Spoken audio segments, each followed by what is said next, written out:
vou só soltar aqui uma provocação aqui peço para vocês esperarem para responderem a pergunta das pessoas.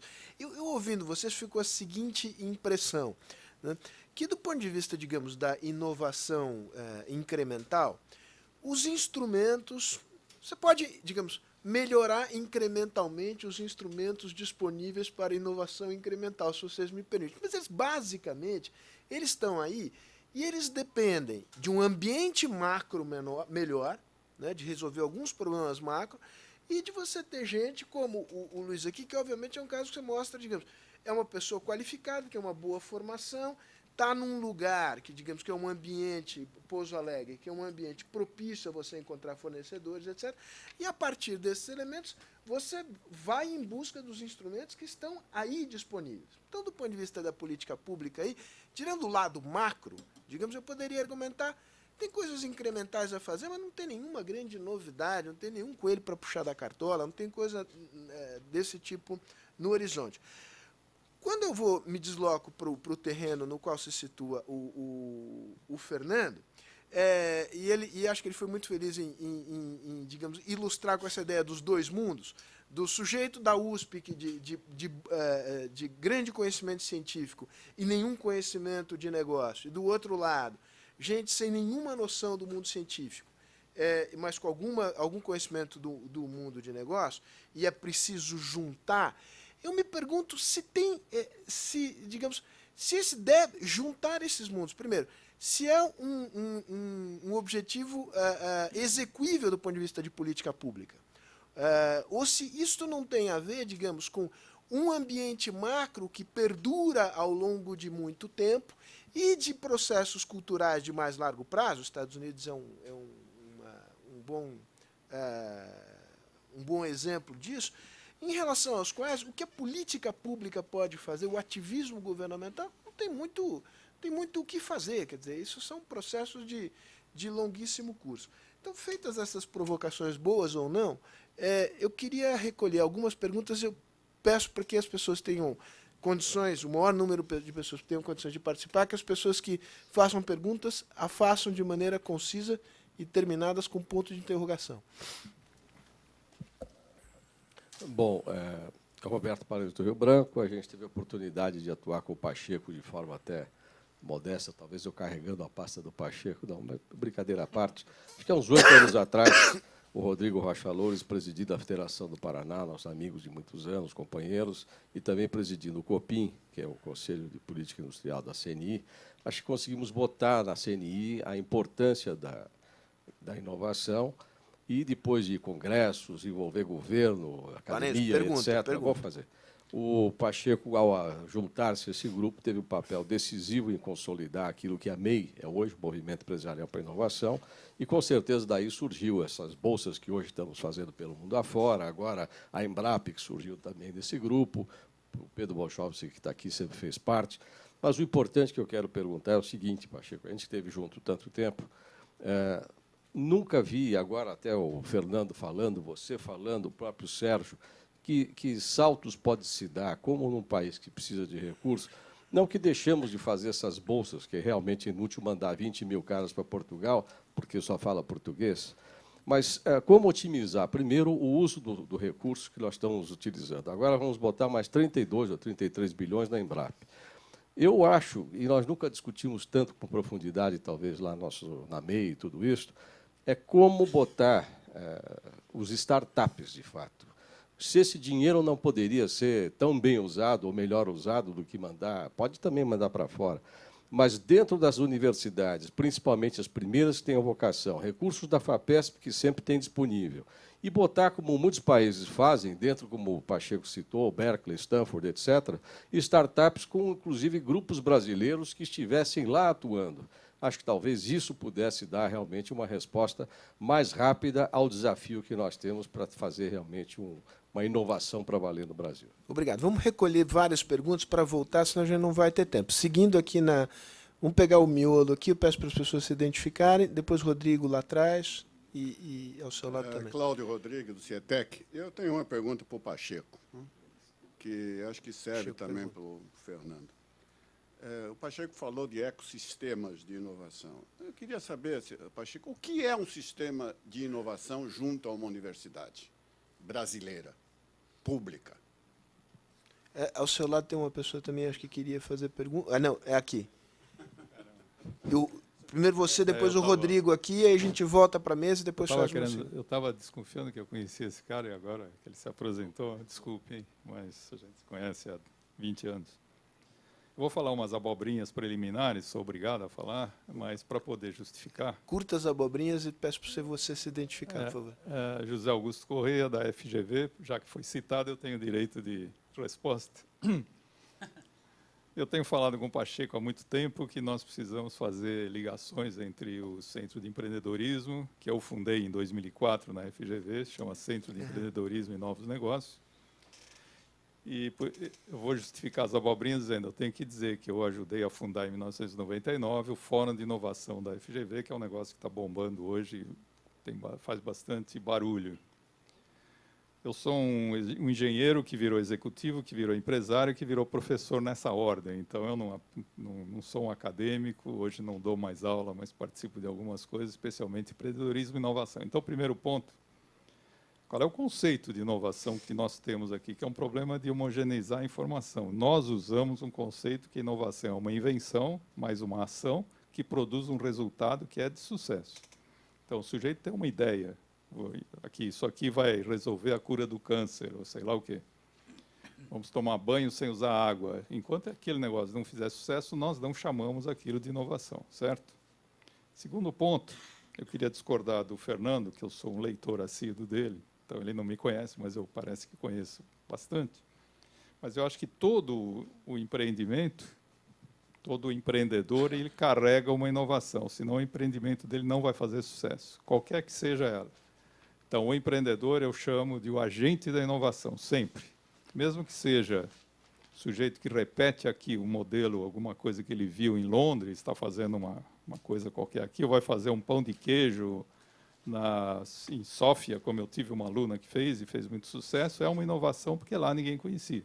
Então, pode ser no tempo ou pode ser no espaço. Alguma coisa ele tem que fazer. Se ele está vendendo mais barato alguma coisa, que um outro vende muito mais caro, ele está inovando de alguma maneira para poder fazer sucesso. Então, eu acredito, nós consideramos na FGV, que sempre o empreendedor ele carrega uma inovação, ele é o agente de uma inovação, mesmo coisas muito simples.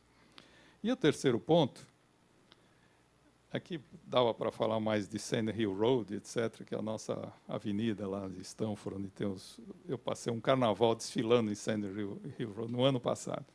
Então, tem um monte de história de private equities americanos, e quando eu comparo isso com o que eu vejo aqui no Brasil, inclusive a Votorantim Novos Negócios foi patrocinadora de concursos de planos de negócios que eu organizei com o Paulo Henrique, etc. Eu acho que o problema cultural é fatal aqui. O Brasil tem uma cultura de desconfiança, de licenças, de registros, de limites. Eu chamei uma vez uma entrevista a Isto é Dinheiro de nossa cultura ibero-católica e me ferrei porque o que saiu na revista foi um horror. Eu fui quase excomungado por causa disso. Mas nós temos uma dificuldade muito grande em lidar com dinheiro. Eu não acredito em políticas públicas que ponham dinheiro nessas coisas, por causa daquilo que ele contou, exatamente. O homem do governo, da estrutura governamental, que vai decidir que vai pôr dinheiro no negócio, e o dinheiro não sendo dele, ele não tem condição de correr risco. Ele pode ter penalidades, ele tem uma dificuldade muito grande em tomar essa decisão. Na minha maneira de ver, a política pública tem que ser a de facilitar a que pessoas que tenham dinheiro façam esse tipo de negócio, por meio de remoção de obstáculos, especialmente impostos. O incentivo tem que ser que particulares ponham dinheiro nas inovações e não o governo, através de suas agências, ponham dinheiro nas inovações. É isso. Rodrigo, aí a gente volta aqui e ainda teria tempo para mais um pouquinho de perguntas aqui numa segunda rodada. Rodrigo Mesquita, minha pergunta é para o Carlos Amé, para o Pacheco e para o Fernando. Bom, vocês dois citaram o Schumpeter, né, e a criação destrutiva. Né, ele considerava que um capitalismo se legitimava porque a cada 3 gerações você via tudo mudando. Hoje, com a internet, né, que parece que é uma infraestrutura de uma nova economia que está emergindo e de uma nova sociedade que está emergindo. Quer dizer, o índice SP das 500 maiores dos Estados Unidos, até a década de 50, a empresa entrava lá, ficava 80 anos. Hoje fica 18. Eu queria saber como é que vocês entendem a internet e os impactos dela no processo de inovação. Muito bem. Agora volta aqui a bola para a mesa. Fernando, vai você primeiro, depois o Pacheco. Ou o móvel, enfim. Esse aqui vai. Não, eu acho que eu concordo. A inovação radical é diferente da inovação incremental, os mecanismos são diferentes, o tipo de financiamento é diferente. Eu acho que um dos problemas no Brasil é a gente achar que não tem capacidade de fazer radical. A gente precisaria fazer radical. A minha preocupação em relação a maneira como o governo está incentivando é que ele está criando fundos, Pacheco, principalmente o que você falou, os fundos para investir em startups, eles são pequenos demais para ajudar empresas médias. Eles fazem investimentos pequenos demais para a empresa média. A empresa média vai direto para o BNDESPAR, vai para coisas maiores, né? Esses são fundos que vão investir 1 milhão, 2 milhões numa startup.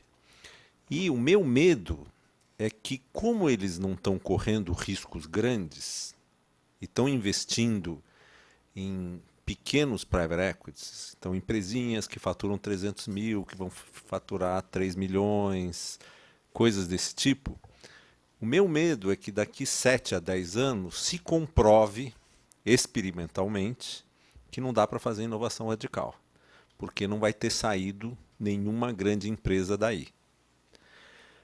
Então você precisaria de gente que toma mais risco por mais tempo em projetos de potencial maior. E aí é um teste real se isso funciona. Como você estimula as pessoas a fazer isso, eu não sei. O que eu sei é que, por exemplo, na CVM, um fundo de venture capital tem que ser um FIP. E o FIP é o mesmo FIP para investir em inovação radical do que o FIP do Armínio Fraga ou esses FIPs de infraestrutura de bilhões de dólares. É a mesma regulação, os mesmos impostos, mesmo tudo, tá certo? Os mesmos custos para manter um FIP, né?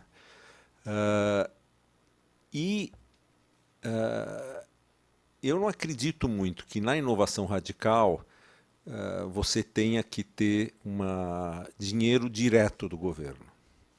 Eu acho que talvez se tivesse incentivos para empresas que não têm faturamento, alguma coisa desse tipo, para empresas que estão desenvolvendo produto, eu nem sei como fazer isso, seria uma coisa.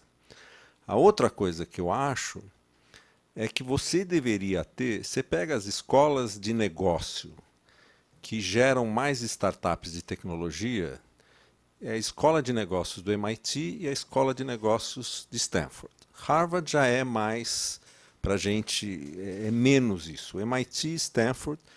E o que é interessante nisso? São escolas de negócios que estão junto, muito próximas com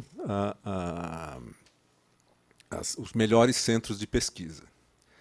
E é gozado que no Brasil, eu acho que a Unicamp não tem, né, uma escola de negócios, e a USP ela perdeu em São Paulo muito espaço para o IBMEC e para coisa. Então, você pega os centros de tecnologia, eu até perguntei para o Pacheco, você deveria ter uma escola de negócios dentro do ITA, uma escola de negócios tecnológicos. Você deveria ter, ou você deveria ter uma pesquisa básica dentro da FGV. Mais difícil, mas é nessa junção que eu acho que você vai formar essas pessoas. Porque senão você vai ter os jovens muito entusiasmados que não sabem nada e vão fazer inovação incremental, vão fazer um websitezinho e tal. Aí, respondendo a outra pergunta sobre a internet como inovação radical já passou. A internet agora é o lugar onde vão fazer as inovações incrementais, que aos poucos estão destruindo muitos negócios, como destruíram tudo que pode ser digitalizado. Destruíram a música, estão destruindo a parte de livros, estão apertando a imprensa, estão apertando a própria televisão, né? Mas ela em si, como inovação radical, como um novo meio de comunicação, já passou. Agora as pessoas estão usando ela para fazer essas outras coisas. Mas ainda tem muito espaço por aí. É um novo ambiente que tem o quê? 20, 30 anos. Eu acho que eu não sei se tinha mais alguma coisa que eu tinha que responder. Acho que não, né? Eu vou tentar ser bem rápido para ter mais perguntas. A questão do fazer um salto, startups, eu acho que é possível. Foi um pouco que eu tinha falado sobre ter uma ação, na verdade, talvez ter uma das agências brasileiras de fomento tivesse um papel relevante em estruturar o mercado de risco e de venture no Brasil, tivesse um papel importante. Eu acho que, não queria comparar isso com o Ciência Sem Fronteira. O Ciência Sem Fronteira eu tenho uma avaliação muito positiva. É muito bom que você esteja botando muita gente contato. Nós não conseguimos mandar mais gente na área de doutorado, porque a gente tem uma debilidade na formação, a gente tem números que são razoáveis, mas tem fraquezas no nosso sistema de pós-graduação. É muito positivo. E vai ser muito positivo na dimensão da volta desses estudantes, quando eles comparam o funcionamento das nossas universidades com o que eles veem fora. Inclusive na área de inovação e empreendedorismo e na eficiência do sistema de ensino superior fora comparado. Isso é muito pedagógico e é muito positivo no Brasil, mas eu acho que a escala desses programas são de natureza diferente. Eu acho que eles têm que ser feitos. Os ecossistemas de inovação de universidades, na verdade, eu estava fazendo uma coisa sobre de como é que mudou a concepção nos Estados Unidos, que você vê um papel diferente que você não via anos atrás sobre essa coisa da universidade. É o seguinte, eles viraram, quer dizer, isso que estava falando sobre, esses são ambientes em que você tem um conjunto enorme de instituições, não é a universidade. Você sai da universidade, você tem não sei quantos centros de pesquisas privados que giram em torno daquilo. Porque você tem uma concentração de gente brilhante virando nesses lugares, é mais fácil instalar seu centro de P&D lá, parcerias público-privadas, e aí toda a parte da indústria, de escritório de advocacia, de registro de patentes, de indústria de venture, etc. Nós estamos falando disso. E, na verdade, nós só não temos, não tem impacto tecnológico lá, certo? Tinha um livrinho muito curioso que uma vez eu panfletava com ele, que era um jornalista israelense que chamava Clonando o Vale do Silício. Era um livro sensacional. Assim, o mundo inteiro tenta criar ambientes de inovação para tentar clonar o que os Estados Unidos fazem com naturalidade. Então, assim, é possível fazer política pública inteligente? O mundo faz. Assim, aquilo que você não consegue criar com naturalidade, algumas coisas que funcionam nos Estados Unidos, você faz políticas para corrigir essas coisas. É possível fazer isso em várias dimensões? É possível fazer isso na área de financiamento?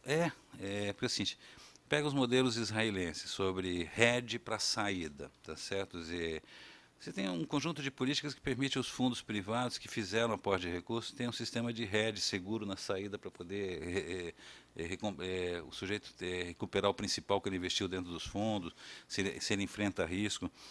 Quando a gente fez, se você reparar atenção, nos últimos artigos da Lei de Inovação tem um negócio sobre regulação da CVM, sobre fundos. Nós tivemos até na época discutindo com a CVM, a gente queria criar fundos diferentes do FIP, com algum tipo de selo, com diferenciais em relação aos outros. É possível fazer isso, havia até disposição da CVM. Existem várias experiências no mundo, da agência francesa, da Israel, de fazer.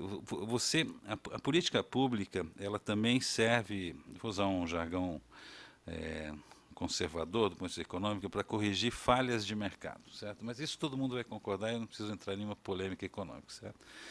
Então, assim, serve para fazer isso. Então, se o mercado não funciona, você faz hedge na saída, cria fundos novos, Mas, assim, tudo é regulado, tá certo? Quer dizer, onde um gestor de fundo previdenciário pode pôr recursos, está tudo regulado pela Secretaria de Previdência Privada.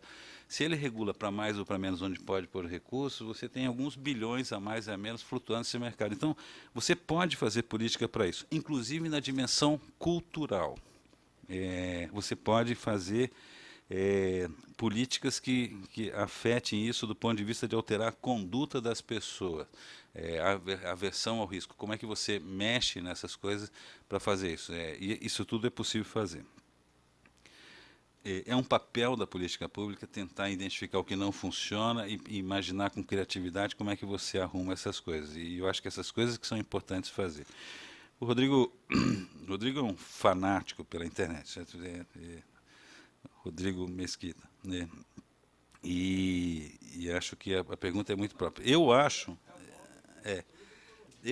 que tem novidades aí. Essa discussão do Big Data é uma coisa que talvez mude de patamar. Mas a internet das coisas, a conectividade em escala global, numa dimensão que é muito superior em escala ao que é a internet das pessoas, cria desafios absolutamente gigantescos. Eu estava vendo outro dia um negócio de fábrica digital, completa flexibilidade, toda a automação industrial. A gente tem desafios pela frente que insiste, você não vai mudar de forma radical, talvez até mude um pouco com computação quântica e outras coisas, você muda a base técnica do mundo digital. Mas você tem saltos e inovações e a escala em que você vai ter internet de coisas operando cria um conjunto de oportunidades, desafios gigantescos, e eu acho que a gente tem que sempre prestar atenção um pouco no que vai acontecer nesse lado para países como o Brasil. Legal. Ó, nós temos tempo para mais uma pergunta. Eu tenho mais uma pergunta que me foi endereçada aqui por escrito, que eu não queria deixar de fazer, que é dirigida ao Luiz. Então, quem se habilita? Tá, lá atrás, você leva lá, por favor. Tudo bem, deixa só chegar o microfone e você se identifica e faz a pergunta. Ok, eu sou o Guilherme do Casa de Café e fui convidado pelo Endeavor para estar aqui. Tá? Fernando, nesse momento de crise política e principalmente econômica no Brasil, como que se coloca uma venture capital na análise de investimento? Legal. Antes do Fernando responder, deixa eu só fazer a pergunta que me foi endereçada aqui pela Marcela, do Endeavor, e que é dirigida ao Luiz. E à luz da tua experiência, que tipo de, digamos, de dificuldades, entraves, problemas que você encontrou, como é que você conseguiu superar nas suas interações da sua empresa com a academia? Você mencionou várias universidades, ela fala em investidores, acho que aqui vale a pena mencionar o caso do BNDESPar. Aí, Luiz fala, eu já agradeço de antemão a presença de todos e a gente encerra. Fernando.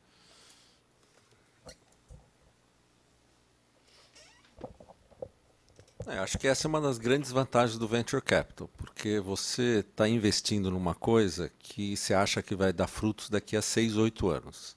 Como no Brasil não dá para prever o que vai acontecer daqui a 8 anos, você fala, dane-se o que está acontecendo agora, eu faço de qualquer jeito. Se você começar a pensar o que vai acontecer na semana que vem para julgar um investimento no desenvolvimento de uma tecnologia que vai levar 6 a 8 anos e ficar discutindo se... Entendeu? Você está perdido, né? Se você tivesse que investir na Dilma, vencendo o contrato em outubro do ano que vem, você investia? É muito curto prazo. Só presta o microfone aqui para o Luiz responder, senão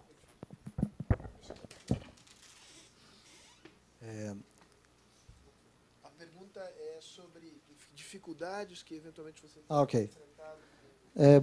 Com relação à academia, né, a gente vê o seguinte, eu tenho um bom exemplo lá, eu vou voltar a esse exemplo de Santa Rita do Sapucaí, porque eu gosto desse exemplo e ele funciona.